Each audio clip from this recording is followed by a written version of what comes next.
नमस्कार मित्रों, स्वागत है हमारी इस क्लास में। आज का हमारा टॉपिक है हमारे आसपास के पदार्थ। तो हम लोग देखेंगे पदार्थ क्या होता है। सबसे पहले हमारा पहला ही बिंदु बनेगा कि पदार्थ क्या होता है। तो पदार्थ का मतलब होता है कि ऐसी कोई भी वस्तु जिसका आयतन हो, जिसका क्या हो, आयतन हो, और साथ ही साथ उस वस्तु का द्रव्यमान भी हो। यानी कि ऐसी कोई भी वस्तु जिसका द्रव्यमान हो और जिसका आयतन हो, यानी कि वो वस्तु स्थान घेरती है, तो उस वस्तु को हम लोग बोल देंगे पदार्थ।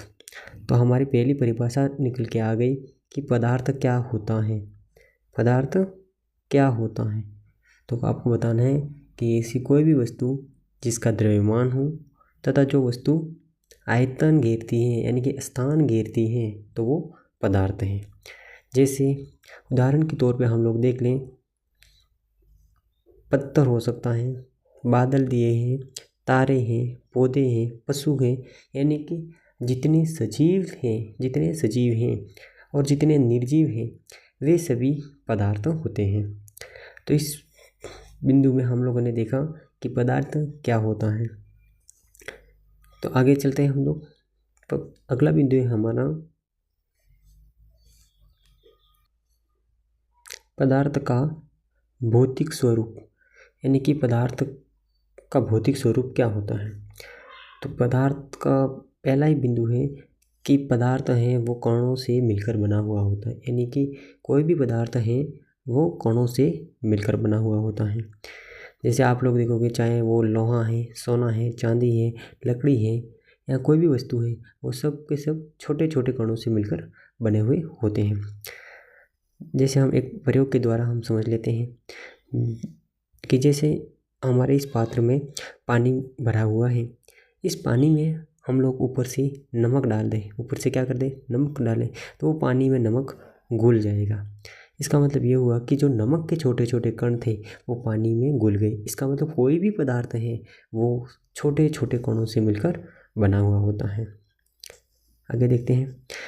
अगला है कि पदार्थ के ये कण कितने छोटे होते हैं, यानी कि चाहे वो हमारे पास जल हो, नमक हो या कोई भी पदार्थ हो, इनके कण कितने छोटे हो सकते हैं। तो पदार्थ के कणों के आकार की बात की जाए तो पदार्थ के कण बहुत ही ज़्यादा छोटे होते हैं, बहुत ही ज़्यादा छोटे होते हैं। यहाँ पर आप लोगों को दिखने को मिल जाएगा, यहाँ लिखा हुआ है कि पदार्थ के कण सूक्ष्म होते हैं। अर्थात हर एक पदार्थ है वो उस वस्तु पर निर्भर करेगा कि पदार्थ के कणों का आकार कितना हो सकता है। ठीक है। अगला बिंदु है पदार्थ के कणों के अभिलक्षणिक गुण, यानी कि पदार्थ के कणों के अभिलक्षणिक गुण क्या होते हैं। पहला अभिलक्षणिक गुण होता है कि पदार्थ के कणों के बीच रिक्त स्थान होता है। यानी कि पदार्थ है वो छोटे छोटे कणों से मिलकर बना होता है। जैसे एक कण है, दूसरा कण, तीसरा कण, इस प्रकार से कण जो बने हुए हैं हो पदार्थ के अंदर, उन कणों के मध्य क्या होता है, रिक्त स्थान होता है। उन कणों के मध्य क्या होगा, रिक्त स्थान होता है। तो आपका बिंदु क्लियर हो गया होगा कि पदार्थ के कणों के अभिलक्षणिक गुण, या हम कह सकते हैं पदार्थ के कणों की क्या विशेषताएं होती हैं। तो पहली विशेषता निकल के आ गई कि पदार्थ के कणों के बीच में रिक्त स्थान होता है। ठीक है। आगे देखते हैं। नंबर 2 कि पदार्थ के कण निरंतर गति करते रहते हैं। यानी कि पदार्थ के कण हैं वो लगातार गति करते रहते हैं। गति किस प्रकार करेंगे, जैसे हम लोग एक उदाहरण द्वारा हम समझ सकते हैं कि जैसे आप लोगों के पेन की जो स्याही हुई उसको आप एक बूंद कहीं नीचे ज़मीन पे डाल लें, तो क्या होगा, वो स्याही धीमे धीमे फैलने लगती है। अर्थात चाहे वो तरल पदार्थ हो, चाहे वो ठोस पदार्थ हो, तो उन सभी के कण हैं वो लगातार क्या करते रहते हैं, गति करते रहते हैं। ठीक है। अगली तीसरी विशेषता क्या निकल के आ जाती है? तीसरी विशेषता ये है कि पदार्थ के कण हैं वो एक दूसरे को आकर्षित करते हैं, यानी कि पदार्थ के कण आपस में एक दूसरे को आकर्षित करते हैं।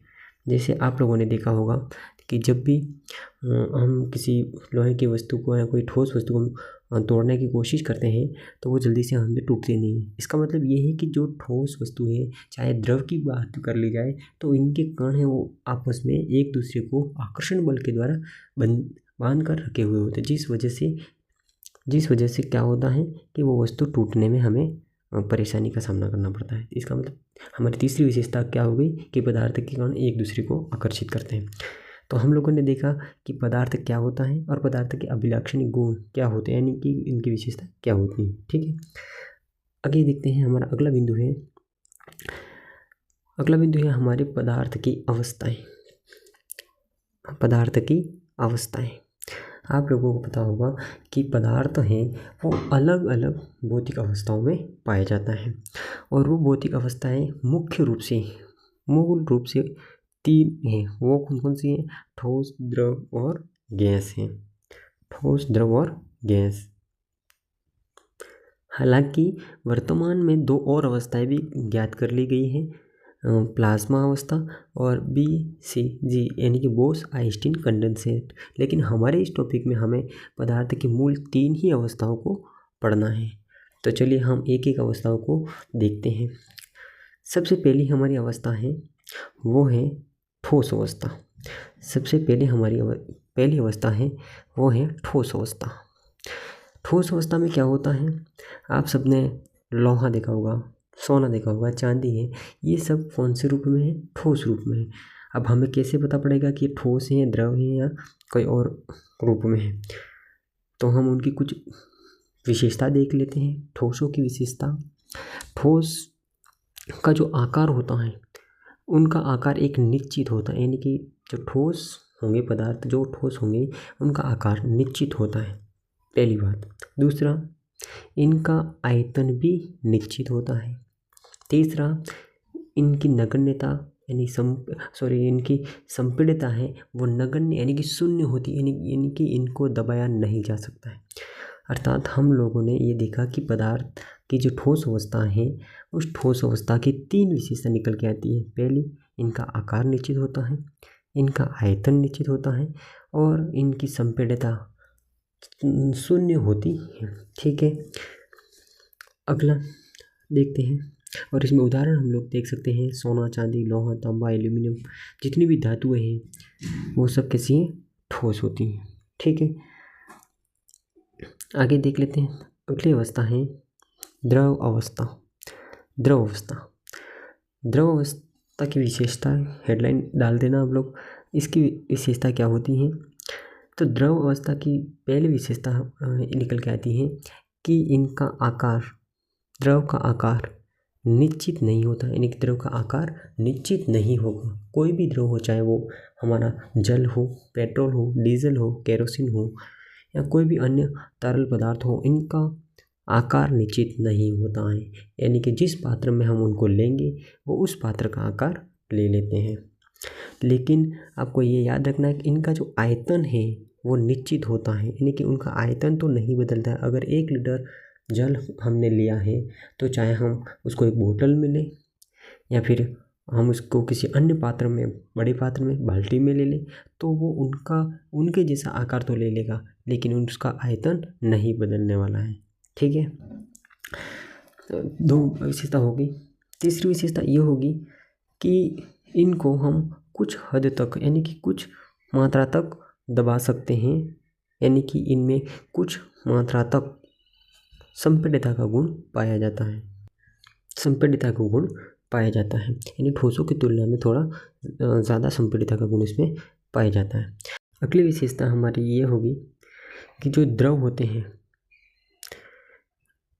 इनमें एक गुण पाया जाता है जिसको हम बोलते हैं श्यानता का गुण। श्यानता यहाँ पर लिखा है विसरण। श्यानता का मतलब होता है कि उनके फैलने का गुण।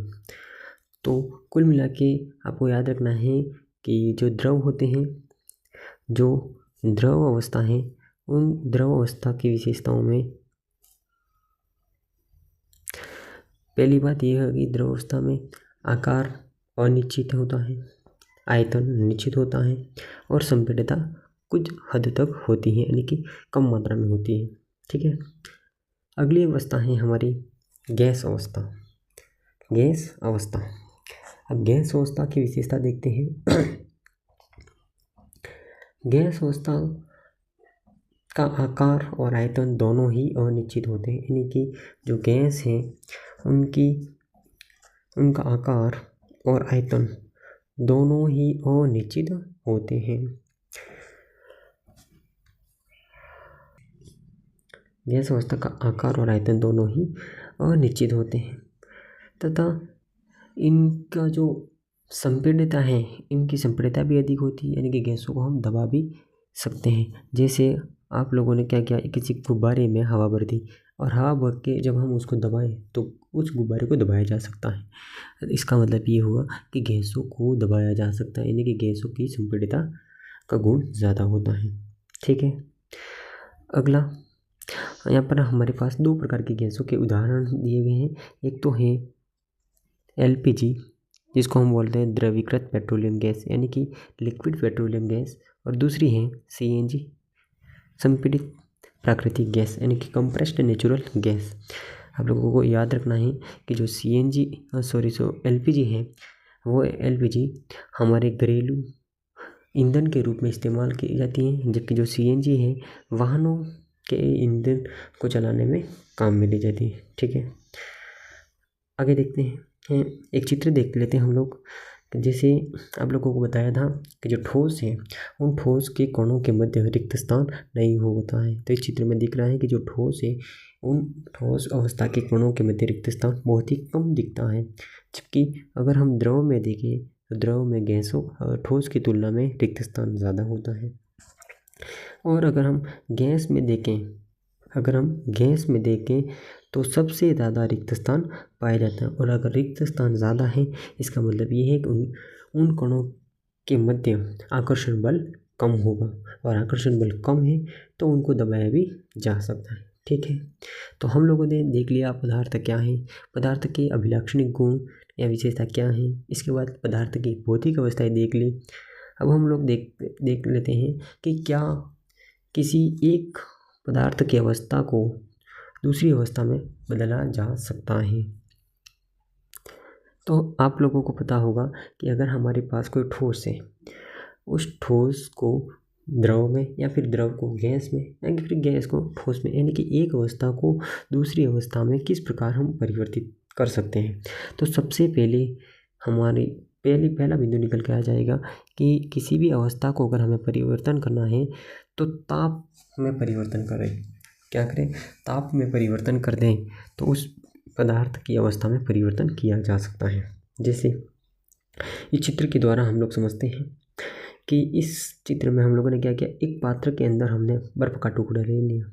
जब बर्फ़ के टुकड़े को रख के हमने बर्नर की सहायता से जब गर्म किया तो गर्म करने पर क्या हुआ कि जो बर्फ़ है जो किस अवस्था में होगा, ठोस अवस्था में। अब ये ठोस अवस्था से धीरे धीरे ताप जैसे जैसे बढ़ता जाएगा वो ठोस अब द्रव में बदलेगा, और द्रव को और ज़्यादा अगर हम गर्म करते जाएं तो द्रव धीमे धीमे गैस अवस्था में बदल जाएगा। इसका मतलब ये हुआ कि अगर हम किसी पदार्थ के ताप में परिवर्तन कर लें तो उसकी अवस्थाओं को बदला जा सकता है। ठीक है, चलिए आगे बढ़ते हैं। अब हमारे पास दो बिंदु निकल के आते हैं। पहला बिंदु है गलना। गलना क्या होता है कि हम लोगों ने क्या किया कि हमारे पास सबसे पहले बर्फ़ लिया था, हमने क्या लिया, बर्फ़। अब इस बर्फ़ को हमने गर्म किया और गर्म करने पर वो किस में बदल गया, द्रव अवस्था में। इसका मतलब है ठोस को हमने द्रव में बदला।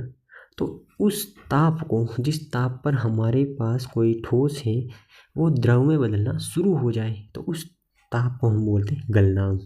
तो हमारी परिभाषा निकल के आ गई गलनांक की परिभाषा ये निकल के आ गई कि जिस न्यूनतम ताप पर ठोस पिघलकर द्रव बन जाता है, यानी कि वो न्यूनतम ताप जहाँ पर कोई भी ठोस हो वो पिघलना शुरू हो जाता है उसको हम बोलते हैं गलनांक। ठीक है, तो आपको याद रखना है कि जो हमारा बर्फ है उस बर्फ का गलनांक होता है वो होता है 273.15 होता है, यानी कि 273.15 बर्फ का गलनांक है। उस ताप पर बर्फ है वो द्रव अवस्था में पिघलना शुरू हो जाएगा। ठीक है, और आपको ये भी याद रखना है कि अगर कोई तापमान यहाँ पर दिया गया है केल्विन में और आपको बोल दे कि आप उसको सेल्सियस में बदलो, या फिर जब सेल्सियस में दे दे और बोल दे कि आपको केल्विन में ज्ञात करो, उस समय आपको क्या करना है, ध्यान रखना उस समय कि अगर आपको ताप केल्विन से सेल्सियस में बदलना है तो उसके लिए आपको क्या करना है, 273 घटा देना है। और अगर सेल्सियस से केल्विन में बदलना हो तो उसमें क्या करना है, 273 जोड़ देने। यानी कि ये समझो कि जब आपको कोई तापमान दे दिया हो सेल्सियस में, आपको कोई तापमान डिग्री सेल्सियस में दिया गया हो और आपको ज्ञात करना है केल्विन में, तो उस समय क्या करना, केल्विन के बराबर डिग्री सेल्सियस और डिग्री सेल्सियस में आप लोग 273 को जोड़ दोगे, तब आपका मान किस में आ जाएगा, केल्विन पैमाने में। आगे देखते हैं, गलनांक पढ़ लिया। गलनांक के बाद आपको एक बात याद रखनी है कि अगर हमारे पास कोई ठोस है, उस ठोस को अगर हमें द्रव में बदलना है, अगर कोई ठोस है उसको द्रव में बदलना है तो याद रखना है कि वायुमंडलीय दाब पर हमारे पास 1 किलो ठोस है, उसको गलनांक पर द्रव में बदलने के लिए जितनी ऊष्मा की आवश्यकता होगी उसे संगलन की प्रसुप्त ऊष्मा कहते हैं। यानी कि संगलन की प्रसुप्त ऊष्मा किसे कहते हैं, तो 1 किलो ठोस को एक वायुमंडलीय दाब पर उसके गलनांक पर द्रव में बदलने के लिए जितनी ऊष्मा देनी पड़े उसको बोलते हैं संगलन की प्रसुप्त ऊष्मा कहते हैं। ठीक है, और आपको एक और बात याद रखनी है कि जब हमारे पास कोई द्रव है उस द्रव को हम क्या करें, और ज़्यादा गर्म करें तो एक ताप आएगा जिसको बोलते हैं क्वथनांक। तो ये क्या होता है कि वह ताप जिस पर कोई भी द्रव है वो उबलने लगता है, अर्थात वह न्यूनतम ताप जिस पर किसी द्रव को गर्म करने पर वह गैस में बदलना शुरू हो जाए उसको बोलते हैं क्वथनांक। गलनांक का मतलब है ठोस से द्रव में बदलने के लिए न्यूनतम तापमान, और द्रव से गैस में बदलने के लिए न्यूनतम तापमान को क्वथनांक कहते हैं। ठीक है, जिस प्रकार से संगलन की गुप्त ऊष्मा होती है उसी प्रकार से क्वथनन की भी जो गुप्त ऊष्मा होगी तो कैसी परिभाषा बन जाएगी कि 1 किलो द्रव को एक वायुमंडलीय दाब पर गैस में बदलने के लिए आवश्यक ऊष्मा को वाष्पीकरण की प्रसुप्त ऊष्मा कहते हैं। ठीक है, चलिए आगे देखते हैं। जैसे हमारे पास यहाँ एक डायग्राम बनाया हुआ है कि कोई ठोस है उसको द्रव में बदलना है तो जो ऊष्मा होगी उसको बोलेंगे संगलन की गुप्त ऊष्मा। द्रव को ठोस में बदलने के लिए जो ऊष्मा की आवश्यकता होगी उसको बोलेंगे हम वाष्पीकरण की गुप्त ऊष्मा या प्रसुप्त ऊष्मा कह देते हैं। ठीक है, आगे देखते हैं। अगला बिंदु है कि हमने देख लिया कि किसी भी ठोस को या द्रव का ताप बढ़ाकर हम उसको अवस्थाओं में परिवर्तन कर सकते हैं। ठीक है, किसी भी पदार्थ की अवस्था को दाब लगाकर हम किस प्रकार परिवर्तित कर सकते हैं, तो आप लोगों को पता होगा कि जो हमारे ठोस अवस्था है उसके कण बहुत ही पास स्थित होते हैं, तो और द्रव के कुछ दूर और गैस में सबसे ज़्यादा कण दूर होते हैं। जैसे हम एक चित्र देख लेते हैं। इस चित्र में आप लोगों को दिख रहा होगा कि हमारे पास कोई भी पदार्थ है उस पर हम दाब लगा रहे हैं। जब हम इसमें दाब लगा रहे हैं तो कण पास आ रहे हैं, इसमें देखिए पास कण आ गए, और अब ये इसमें और ज़्यादा दाब लगाए तो कण बहुत ही पास आ गए। तो आप लोगों को दिख रहा होगा कि अगर हम किसी पदार्थ या किसी पदार्थ की अवस्था पर अगर हम दाब लगाएं तो दाब के द्वारा हम पदार्थ की अवस्था में बदलाव कर सकते हैं। लेकिन आपको एक ध्यान रखना है कि हमारे पास जो गैस अवस्था है उस पर दाब बढ़ाकर हम गैस को हम द्रव में बदल सकते हैं। यानी कि दाब बढ़ाकर गैस को द्रव में तो बदल सकते हैं, लेकिन द्रव का दाब बढ़ाकर उसको हम ठोस में नहीं बदल सकते। ठीक है, आपको ये याद रखना है।